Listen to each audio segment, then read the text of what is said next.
Mes amis Verseaux, bonjour et bienvenue sur la chaîne Tarot à Merveille. Pour votre tirage général, ceux qui me découvrent, soyez les bienvenus. J'espère que vous allez bien. Allez, c'est parti.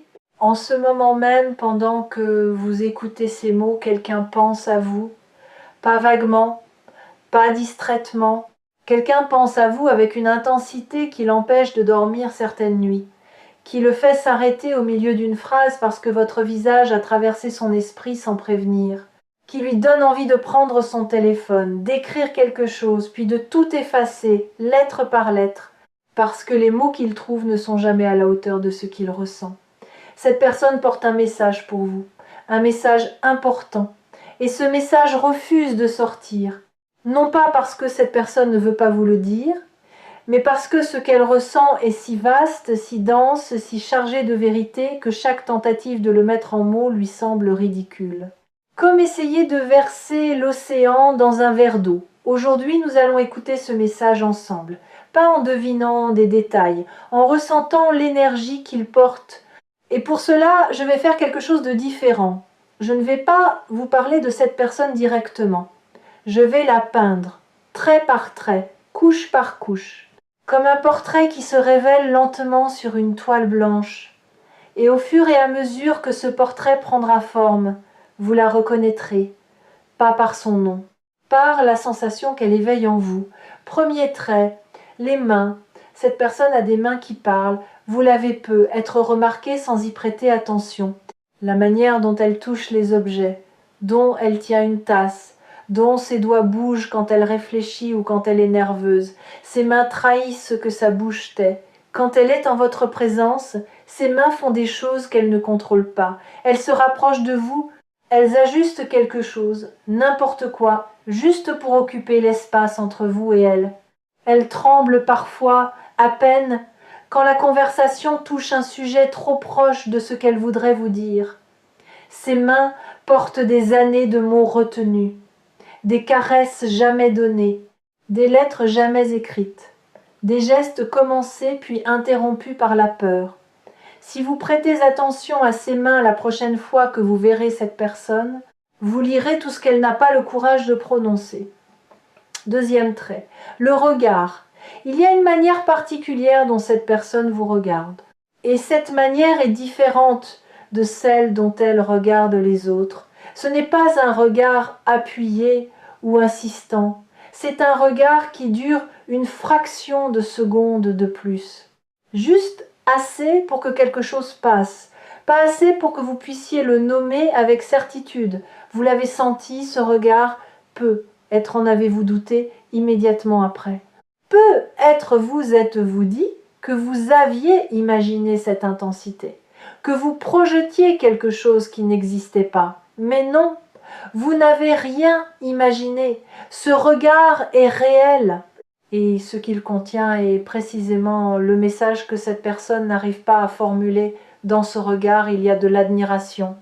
Pas l'admiration bruyante et démonstrative, l'admiration silencieuse de quelqu'un qui voit en vous des qualités que vous ne voyez pas en vous-même, qui est fasciné par votre manière de traverser les difficultés avec une grâce que vous ne mesurez pas, qui observe votre force et qui se dit, sans jamais l'exprimer, « Comment fait-il ? Comment fait-elle ?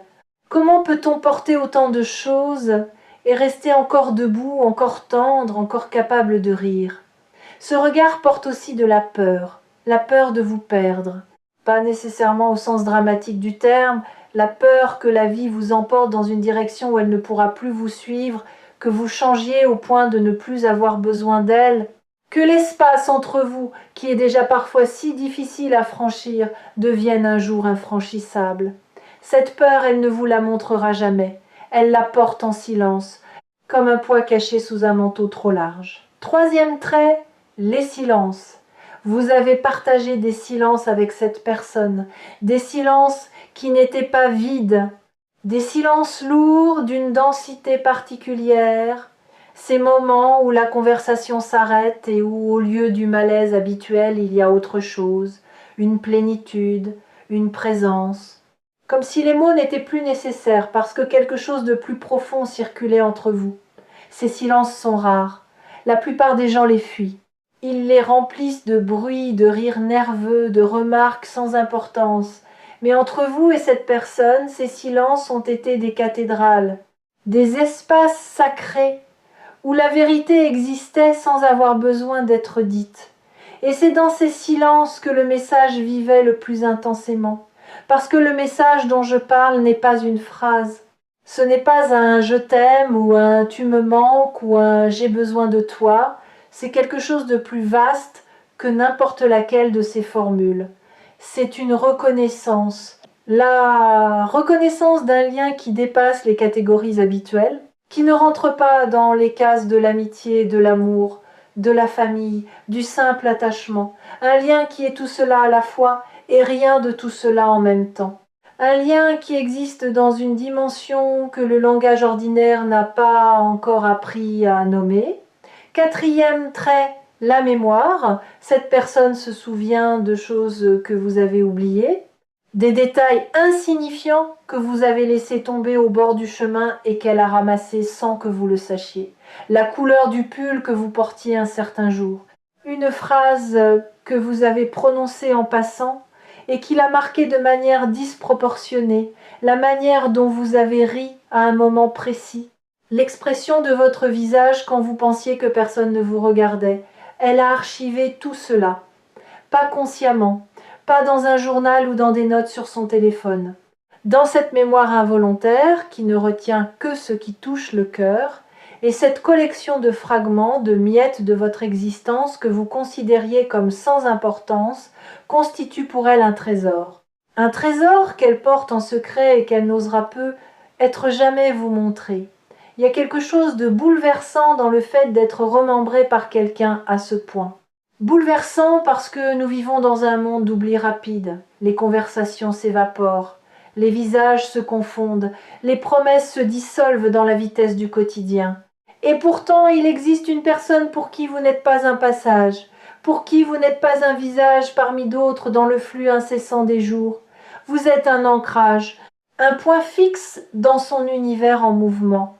Et cette fixité, cette permanence que vous occupez dans l'esprit de quelqu'un d'autre, c'est l'une des formes les plus pures de l'amour.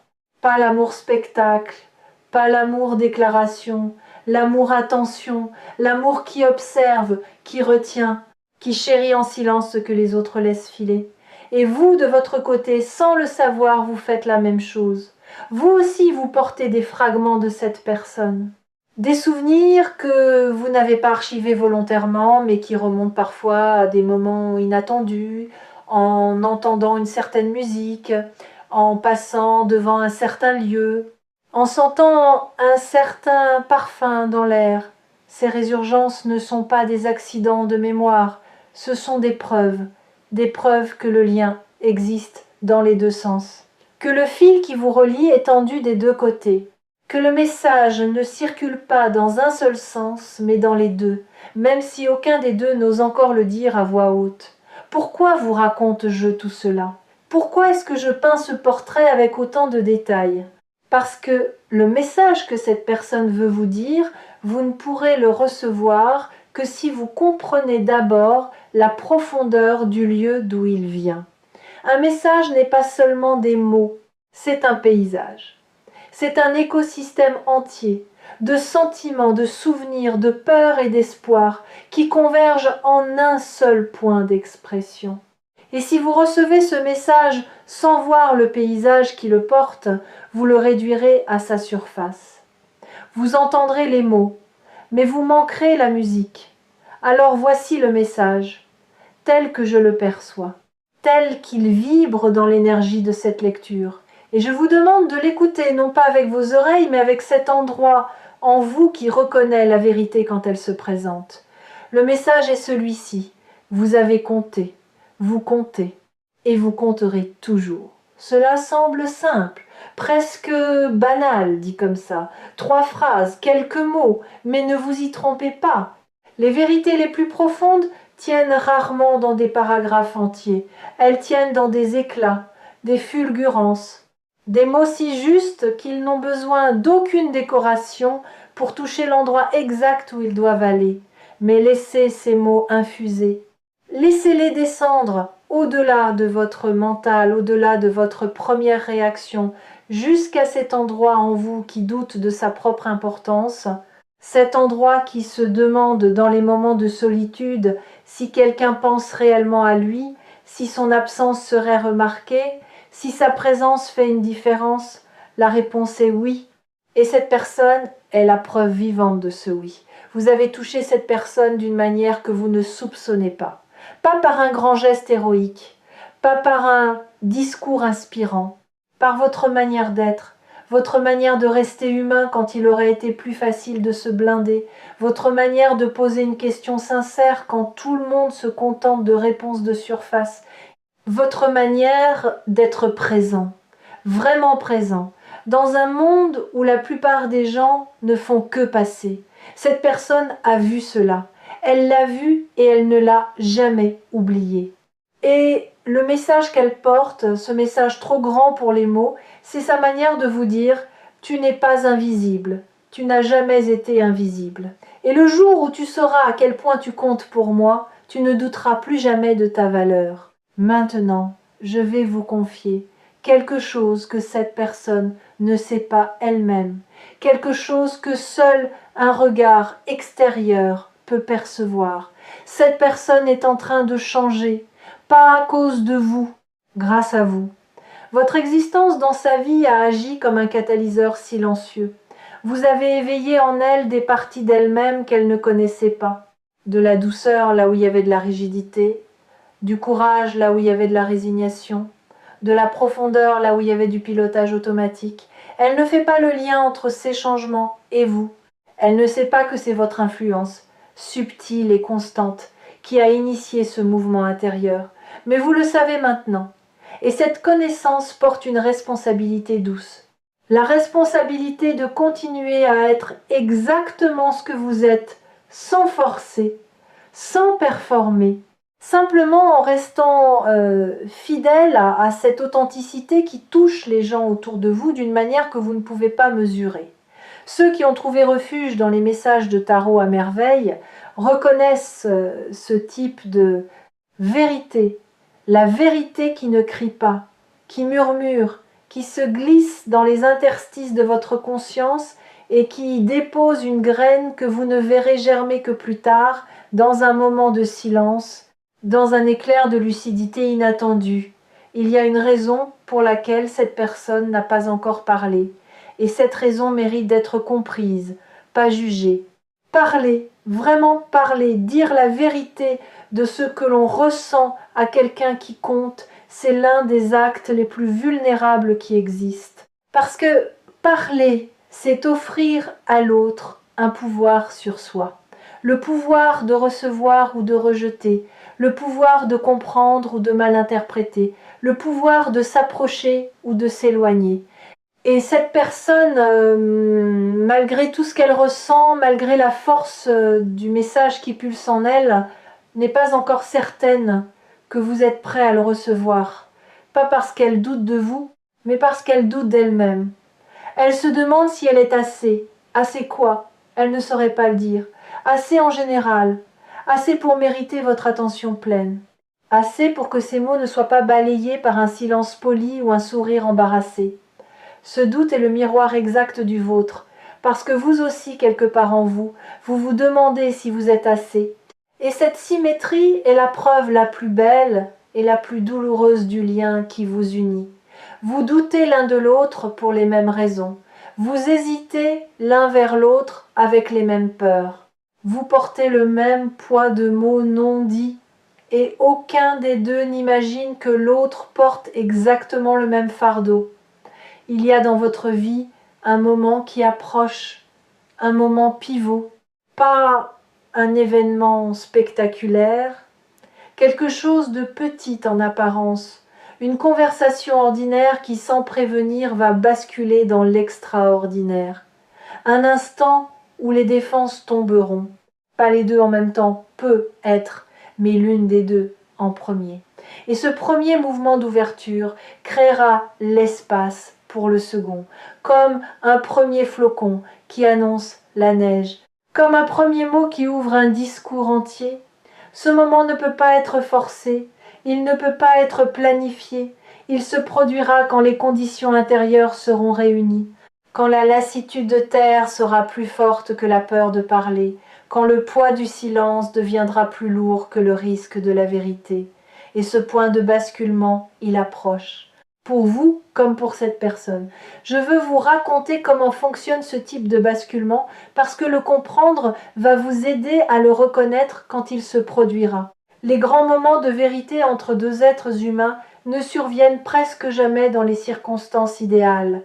Ils ne se produisent pas au coucher du soleil, avec la bonne musique en arrière-plan et les mots parfaits au bout de la langue.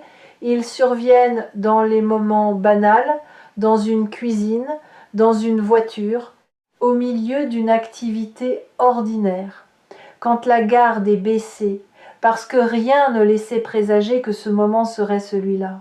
C'est précisément l'absence de mise en scène qui permet à la vérité de se faufiler.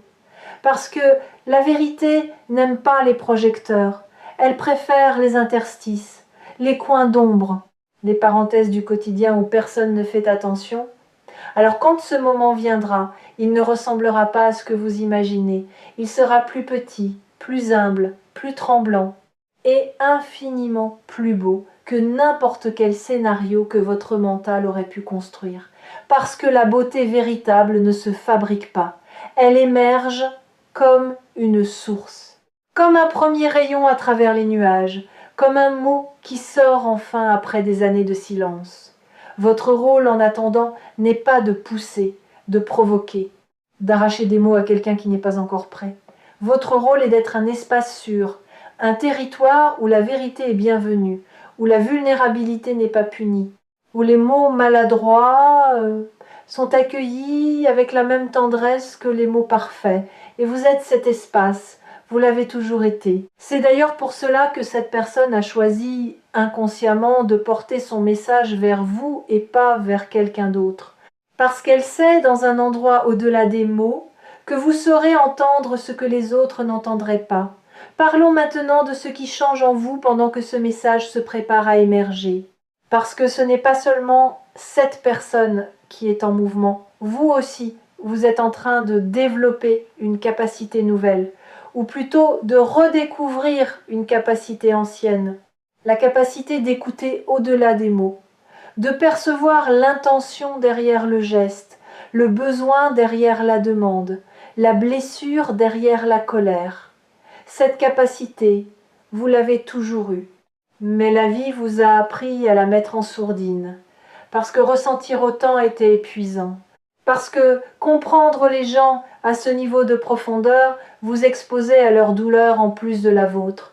Aujourd'hui, cette capacité revient, mais elle revient différemment, plus mûre, plus équilibrée, accompagnée d'une sagesse que vous n'aviez pas la première fois, la sagesse de comprendre sans absorber, de ressentir sans se noyer, d'être empathique sans se perdre dans l'empathie. Cette version mature de votre sensibilité est un cadeau rare. Et c'est précisément ce cadeau qui vous permettra de recevoir le message de cette personne dans toute sa profondeur, sans le déformer, sans le minimiser, sans le fuir. Vous êtes aussi en train de développer quelque chose d'autre, un instinct de vérité, là où vous acceptiez avant les apparences, les sourires de façade, les ça va automatiques, vous sentez désormais ce qui se cache en dessous. Vous percevez les non-dits comme on perçoit un courant sous la surface d'une eau calme. Et cette perception nouvelle vous rend parfois inconfortable, parce qu'elle vous confronte à l'écart entre ce que les gens montrent et ce qu'ils vivent réellement. Mais elle vous rend aussi profondément juste, juste dans vos réactions, juste dans vos choix de qui laisser entrer et qui garder à distance, juste dans votre manière de doser votre énergie.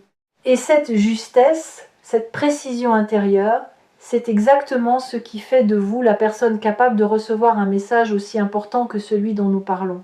Parce que vous ne l'écouterez pas seulement avec vos oreilles, vous l'écouterez avec tout votre être.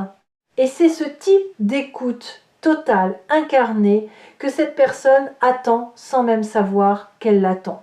Il y a un cinquième trait que je dois ajouter au portrait, peut être le plus important de tous.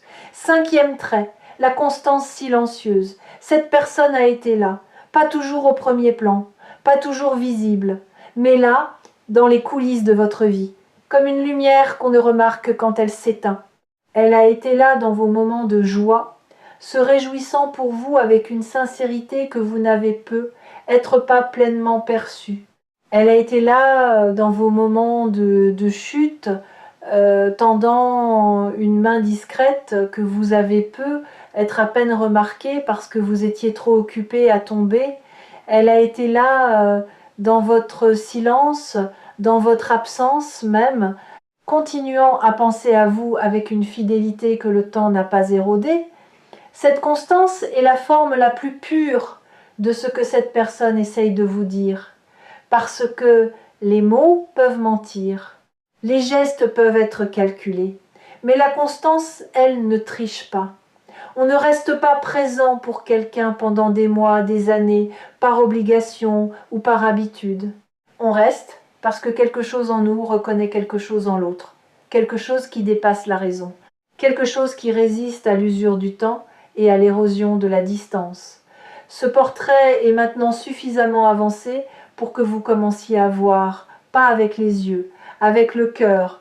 La personne que je viens de peindre, vous la reconnaissez, peut être avec surprise, peut être avec émotion, peut être avec une forme de soulagement, comme quand on entend enfin à voix haute ce qu'on savait tout bas depuis longtemps. Si les énergies captées ici sur Tarot à merveille sont aussi précises aujourd'hui, c'est parce que ce message refuse d'attendre plus longtemps. Il a été contenu trop longtemps, il a mûri dans le silence jusqu'à atteindre une densité qui le rend presque impossible à retenir. Et quand un message atteint ce degré de maturité, il trouve toujours un chemin pour sortir. Parfois par les mots, parfois par un geste, parfois par un regard qui dure une seconde de trop et qui dit tout. Ce que je vous demande maintenant, c'est de ne pas fermer la porte. Si vous avez identifié cette personne, si son visage est apparu dans votre esprit pendant cette lecture, ne laissez pas votre mental reprendre le contrôle. Ne laissez pas la voix du doute vous convaincre que vous avez tout inventé, que vous projetez vos propres désirs, que c'est impossible. Parce que cette voix ne protège rien, elle empêche tout. Elle est le gardien d'une prison que vous n'avez plus besoin d'habiter. La prochaine fois que vous verrez cette personne, ou que vous lui parlerez, ou même que vous penserez à elle, faites quelque chose de simple. Soyez présent, totalement présent, pas avec un agenda caché, pas avec l'intention de provoquer une révélation, juste présent. Et dans cette présence, laissez l'espace exister entre vous sans essayer de le remplir. Parce que c'est dans cet espace que le message pourra enfin respirer, qu'il pourra prendre la forme qu'il choisira. Motte, geste, regard ou silence habité. La forme n'a aucune importance. C'est le contenu qui compte. Et le contenu est déjà là, vibrant, vivant, attendant sa permission de naître. Vous méritez d'entendre ce message, pas parce que vous êtes parfait, parce que vous êtes réel. Parce que dans un monde de surface, vous êtes quelqu'un de profondeur, et la profondeur attire la profondeur. Toujours, le portrait est terminé, la toile est devant vous.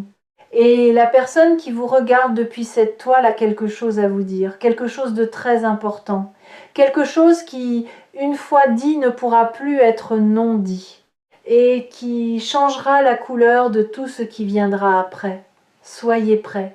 Non pas en vous préparant à un discours ou à une confrontation, en préparant votre cœur à recevoir, en desserrant le poing que vous gardez fermé depuis si longtemps par peur de ce que l'ouverture pourrait coûter. Et croyez-moi, l'ouverture coûte toujours moins cher que la fermeture. Toujours. Parce que la fermeture vous protège peut être de la douleur, mais elle vous prive aussi de tout le reste, de la joie, de la connexion. De cette sensation irremplaçable d'être vu par quelqu'un qui vous connaît vraiment. Prenez soin de ce lien. Il est plus précieux que vous ne le pensez. Et souvenez-vous que sur Tarot à merveille, chaque message est une porte, pas une réponse définitive, une porte. Et c'est vous qui décidez de la franchir. Celle-ci est ouverte. La personne de l'autre côté attend. Et ce qu'elle a à vous dire vaut chaque seconde de patience, chaque battement de cœur et chaque pas que vous ferez pour la rejoindre.